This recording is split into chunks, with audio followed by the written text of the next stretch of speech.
अस्सलाम वालेकुम viewers, I am advocate Hasan Mahmood Bhutta. दोस्तों, आज की ये वीडियो उन सब एस्पिरेंट्स के लिए है जिन्होंने पीएमएस के लिए अप्लाई किया हुआ था, तैयारी कर रहे थे, पेपर्स का वेट कर रहे थे, लेकिन अचानक से क्या हुआ, पीपीएससी ने अपनी वेबसाइट पे एक नोटिफिकेशन जो है वो डाल दिया जिसमें ये था कि जी अब जो पीएमएस का एग्ज़ाम है वो पोस्टपोन हो चुका है। पीएमएस जिसको हम प्रोविंशियल मैनेजमेंट सर्विस भी कहते हैं। तो आप में से जो लोग अभी इस प्रोसेस में थे और पेपर्स का वेट कर रहे थे और अचानक से जब ये नोटिफिकेशन उनके सामने आया तो वो कुछ लोग आप में से डिसहार्ट हुए होंगे, कुछ खुश हुए होंगे कि अच्छा जी पेपर डिले हो गए, कुछ जो हैं वो और ज़्यादा परेशान हो गए होंगे कि अब इस टाइम को किस तरह से यूटिलाइज़ करना है। व्यूवर्स, क्या वजूहात थी, क्यों ये एग्ज़ाम को डिले किया गया और इसके साथ साथ आपने इस टाइम को किस तरह से यूटिलाइज़ करना है, वो सारी की सारी बातें जो हैं आपको मैं इस वीडियो में बताऊंगा। सबसे पहली चीज़, सबसे इम्पॉर्टेंट बात तो ये है कि जैसा कि आप सब जानते हैं कि मुल्की हालात जो हैं वो इस वक्त कोई बहुत ज़्यादा फेवरेबल नहीं है और मैं इस वक्त पॉलिटिक्स पे बिल्कुल भी डिस्कशन नहीं करूँगा। बट आप सब जानते हैं कि पेपर्स के लिए एक हालात जो हैं वो ठीक होने चाहिए, क्योंकि अगर मुल्क में हालात ठीक नहीं होंगे तो ऑब्वियसली आप पेपर उतने अच्छे तरीके से ना तो अटैम्प्ट कर सकेंगे, ना पेपर लेने वाले आपके पेपर पे उस तरह से आप लोगों को इन्विजिलेट कर सकेंगे, ध्यान दे सकेंगे आपके ऊपर। तो उससे मसले मसाइल पैदा हो सकते हैं। व्यूवर्स, इसमें पहली चीज़ तो ये है कि आपको ये भी पता होना चाहिए कि मैट्रिक के पेपर जो हैं वो भी डिले हो चुके हैं और साथ ही साथ ये जो पीएमएस का पेपर है ये भी डिले हो चुके हैं। अच्छा, अब पीएमएस में जो क्वांटम ऑफ स्टूडेंट्स है ना, ये बहुत ज़्यादा होता है, ठीक है। 30-40 हज़ार बच्चा अप्लाई करता है, 20-25 हज़ार बच्चा जो है रफली मैं बता रहा हूँ वो पेपर में बैठता है। तो इसके लिए बहुत ज़्यादा पीपीएससी वालों को सेंटर्स रिक्वायर्ड होते हैं, ठीक है, जहाँ पे इन पेपर्स को कंडक्ट करवाया जाता है। तो अब जब कोई बच्चा पेपर में बैठता है, सेंटर में जाता है, तो वो जो 2-3 घंटे होते हैं, 3 घंटे का जो पेपर होता है उसमें बेसिकली वो ज़िम्मेदारी वो स्टूडेंट जो है वो पीपीएससी वालों की ज़िम्मेदारी होती है एक तरह से। खुदा ना खास्ता उस बच्चे को कुछ हो जाए, उस बच्ची को कुछ हो जाए तो वो नाम जो है इदारे पे आ जाता है। अब इसमें एग्ज़ाम जो डिले हो गए वो मुल्की हालात की वजह से डिले किए गए, ठीक है। तो ऐसा नहीं है कि पीएमएस अब कभी होगा नहीं या पीएमएस जो है वो हो सकता है 1-2 साल लेट हो जाए, ऐसा नहीं होगा। इंशाल्लाह ताला इन अपकमिंग मंथ्स, ठीक है, आपका जो पेपर है वो कंडक्ट करवा लिया जाएगा, ठीक है। अब ये जब पेपर्स आपके कंडक्ट करवाए जाएंगे उससे पहले पीपीएससी इस चीज़ को मेक श्योर करेगी कि हर जगह पे आप लोगों की सेफ्टी सबसे पहले इंपॉर्टेंट है, देन जो है वो आपके पेपर्स होंगे। फिर कामयाबी नाकामी वो सब बात की बातें हैं, लेकिन सेफ्टी प्रिकॉशनरी मेजर्स जो हैं उनका ख्याल रखना, उन एसओपीज़ को देखना, वो पीपीएससी वालों की रिस्पॉन्सिबिलिटी है। तो उन्होंने इन सब चीज़ों को देखते हुए पेपर्स को डिले किया कि ये ना हो कि कोई ऐसा नाखुशगवार किस्म का माहौल पैदा हो जाए जिससे आप लोगों को मसले मसाइल आएँ और आप लोग पेपर देने के बजाय जो है कोई और मसला आपके साथ जो है वो आपको दरपेश आ जाए। अच्छा, अब ये जो टाइम है, अब इनडिफाइंड टाइम है, हो सकता है 1 महीना, हो सकता है 2 महीने, हो सकता है 3 महीने। अब इसको किस तरह से यूटिलाइज़ करना है, क्या करना है?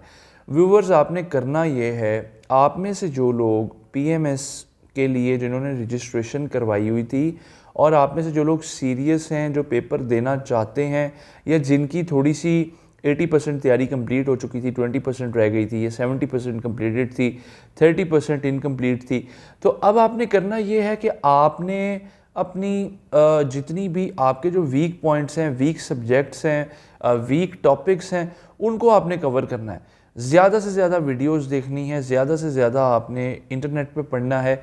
कोशिश करो रेफरेंसेस वाली स्टडी करो।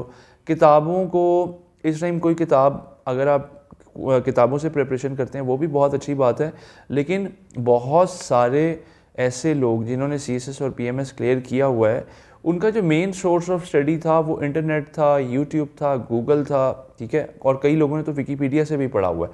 अच्छा, ये नहीं कि सारे का सारा, कुछ टॉपिक्स जो हैं। अब आपने इस टाइम को, मैं आपको ये मशवरा दूंगा, इंग्लिश एसे, इंग्लिश प्रेसी, उर्दू, इन 3 सब्जेक्ट्स को अच्छे तरीके से प्रिपेयर करो, ठीक है।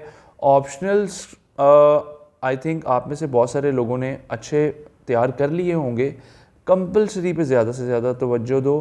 कंपलसरी में उतने नंबर नहीं आते जितने ऑप्शनल्स में आते हैं। कंपलसरी में आपकी जो प्रिपरेशन है वो अच्छी होनी चाहिए। प्रैक्टिस करो, प्रेसी लिखो, ठीक है, इसके साथ ट्रांसलेशंस की प्रैक्टिस करो, इसके साथ ईडियम्स याद करो, सिनोनिम एंटोनिम्स करो, ग्रामर को दोबारा से सीखो। सीखने से मुराद है उसकी प्रैक्टिस करो, ठीक है। आती होगी आप लोगों को, बहुत सारे लोगों को, जिनको नहीं आती वो उसको यूट्यूब पे उन टॉपिक्स को सर्च करें और उनसे रिलेटेड वीडियोस देखें। अच्छा, नेक्स्ट, या फिर कोई भी आसान तरीका जो आपको पता हो।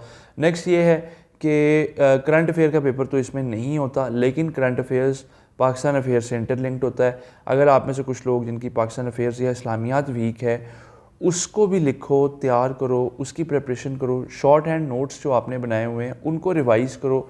इनडिफाइंड अनडिफाइंड पीरियड है, कोई पता नहीं पेपर आपका 1 हफ़्ते बाद हो जाए, 2 हफ़्ते बाद हो जाए, 1 महीना, 2 महीना, 3 महीना, अभी तक किसी को भी इसके बारे में कोई स्पेसिफिक न्यूज़ नहीं है। मेरे पास भी फ़िलहाल नहीं है, जैसे ही आएगी मैं इंशाल्लाह ताला आपसे शेयर करूँगा। तो आपने इन चीज़ों को ख्याल रखना है। आपने जो अब तैयारी करनी है वो रिवीजन करनी है, ठीक है। और जो टॉपिक्स रह गए हैं, इंपॉर्टेंट टॉपिक्स हैं, पास्ट पेपर पिछले 3 साल, लोग 5 साल कहते हैं बट मैं आपको ये कहूँगा जो पिछले 3 साल के पास्ट पेपर से उसमें जो सवालात आए हैं उनसे इंटर रिलेटेड क्वेश्चंस जो निकल सकते हैं, खुद से वो सवाल बनाओ और उनकी प्रिपरेशन स्टार्ट कर दो, ठीक है।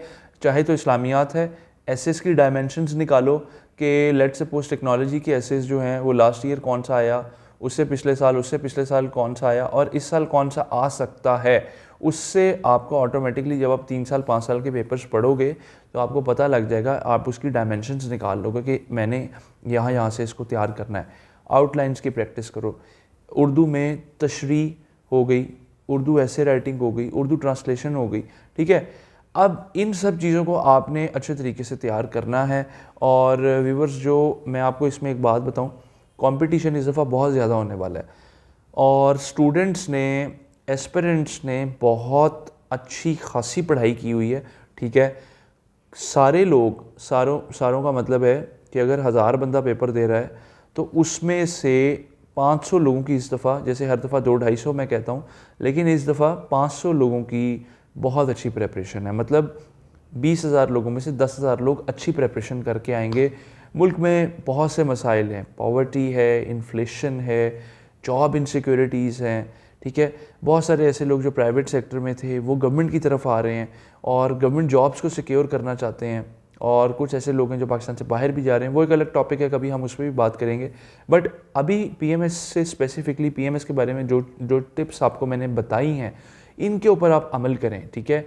ऑप्शनल्स के बजाय कंपलसरी सब्जेक्ट्स की अच्छी से अच्छी प्रिपरेशन करें ताकि आपको पेपर के टाइम पे कोई मसले मसाइल पेश ना हो। एक और मसला जो बहुत ज़्यादा इम्पॉर्टेंट है, पेपर सख्त गर्मी में होने वाले हैं, हीट वेव्स चल रही होंगी। अगर आप लाहौर के रिहायशी हैं तो पीपीएससी के सेंटर आपने देखे होंगे, वहाँ पे अक्सर औकात ठंडे पानी का इंतज़ाम नहीं होता और मसले मसाइल होते हैं। अपने साथ ठंडे पानी की बोतल लेकर जाएं, ठीक है। हो सके तो आप उस बॉटल को कपड़े में बंद करके उसके साइडों पे बर्फ़ बांध के, ये बहुत अच्छी टिप है, ठीक है, आप उस तरह से लेके जाएं ताकि आपका ब्लड प्रेशर नॉर्मल हो, आप अच्छे एक दिमाग के साथ वहाँ पे फ्रेश माइंड के साथ बैठ के आप पेपर अटैम्प्ट करें। इससे, इन चीज़ों से भी बहुत ज़्यादा फ़र्क पड़ता है। पेपर अटैम्प्ट के हवाले से और वीडियोस भी इंशाल्लाह ताला मैं बनाऊंगा और अपलोड करता रहूँगा। व्यूवर्स, अगर आपका किसी भी किस्म का कोई भी सवाल हो तो आप मुझे नीचे कमेंट सेक्शन में पूछ सकते हैं। व्यूवर्स, अपना बहुत सारा ख्याल रखिएगा, मुझे अपनी दुआ में याद रखिएगा। मिलेंगे इंशाल्लाह ताला नेक्स्ट वीडियो में, तब तक के लिए अल्लाह हाफ़िज़, अल्लाह ने के बाद।